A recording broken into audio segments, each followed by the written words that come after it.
Shirley Bousquet, j'espère que le public va enfin me trouver sympathique. Téléstar, le printemps a fait éclore une nouvelle Laetitia. Que lui arrive-t-il? Shirley Bousquet, après que sa fille Camille lui a dit qu'elle n'avait pas de vie, Laetitia décide de se reprendre en main. Et il était temps. Elle commençait à devenir très CH. J'adore jouer les méchantes, les râleuses.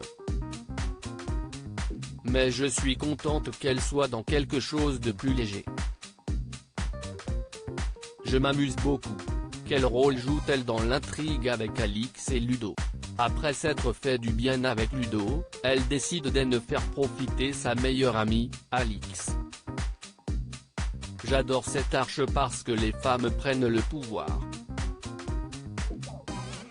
Elles assument leurs désirs, leur liberté, et pour une fois, si est-il l'homme qui devient l'objet sexuel. Vous-même, pourriez-vous faire appel à un escort boy?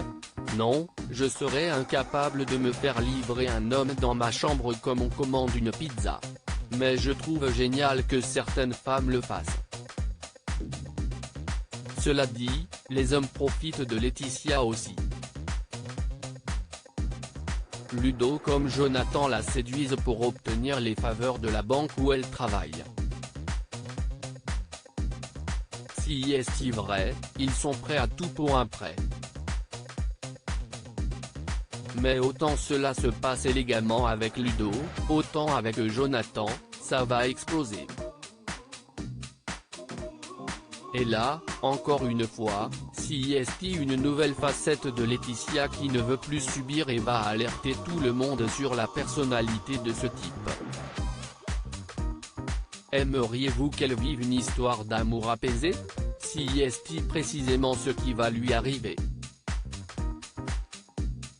Mais je ne vous dis pas avec qui. Et hop, autre facette de Laetitia, plus guimauve, touchante aussi.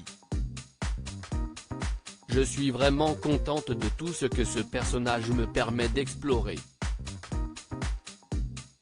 Cette série, si est un cadeau. En plus, Nadia Fossier, qui joue ma meilleure amie, est également quelqu'un d'important dans ma vie.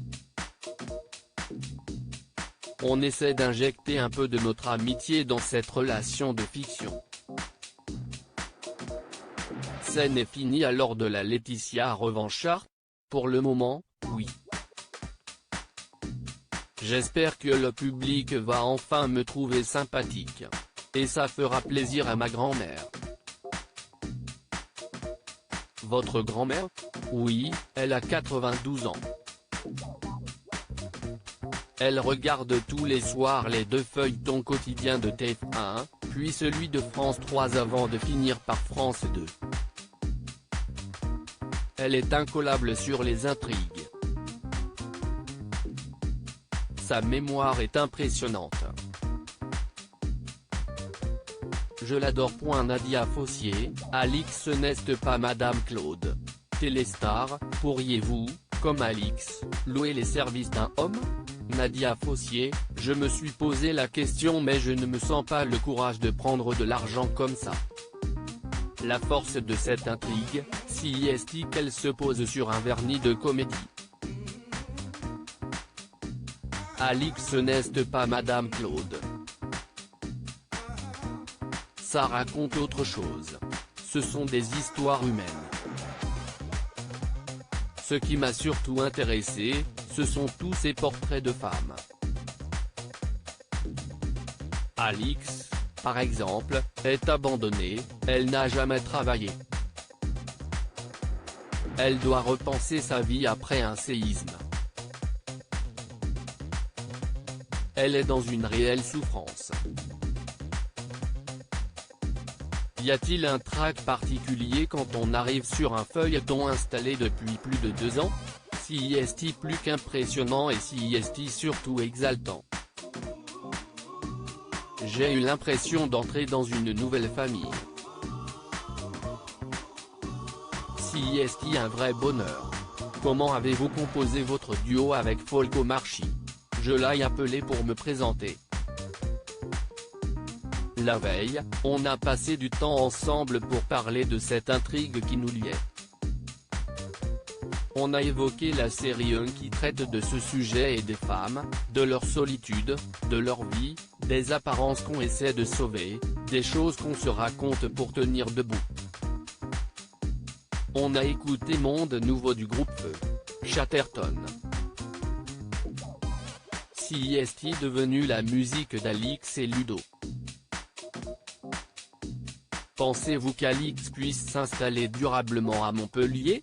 Pour l'instant, je suis assuré de tourner jusqu'en septembre.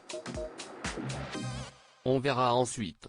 J'aimerais bien poursuivre et voir l'histoire entre Ludo et Alix se transformer en une solide amitié.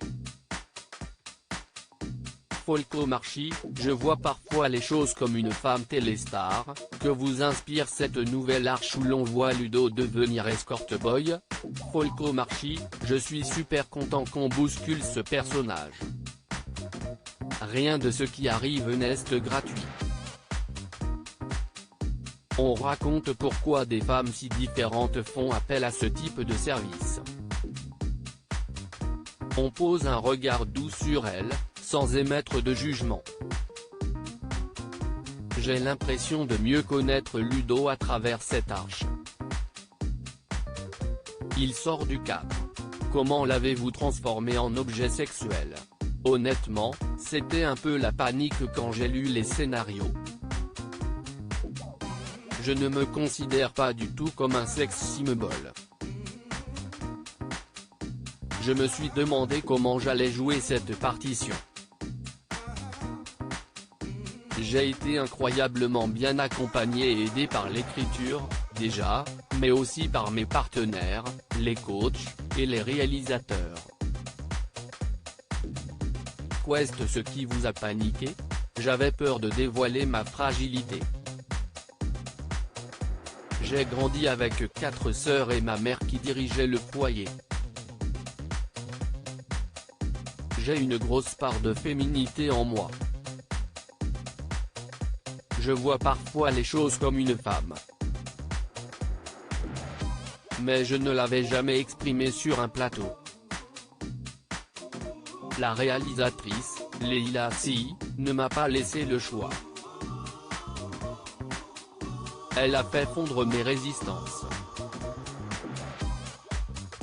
Je me suis retrouvé en larmes et après je me suis senti libre. Je sais désormais que je suis capable d'explorer plein de nouvelles zones de jeu avec Ludo. Je peux vous dire qu'on n'est pas au bout de nos surprises avec lui. Comment va-t-il vivre cette expérience? Il va se prendre au jeu, faire quelques fausses routes et rencontrer une femme qui va le bouleverser. À chaque rendez-vous, il s'interroge sur ses clientes.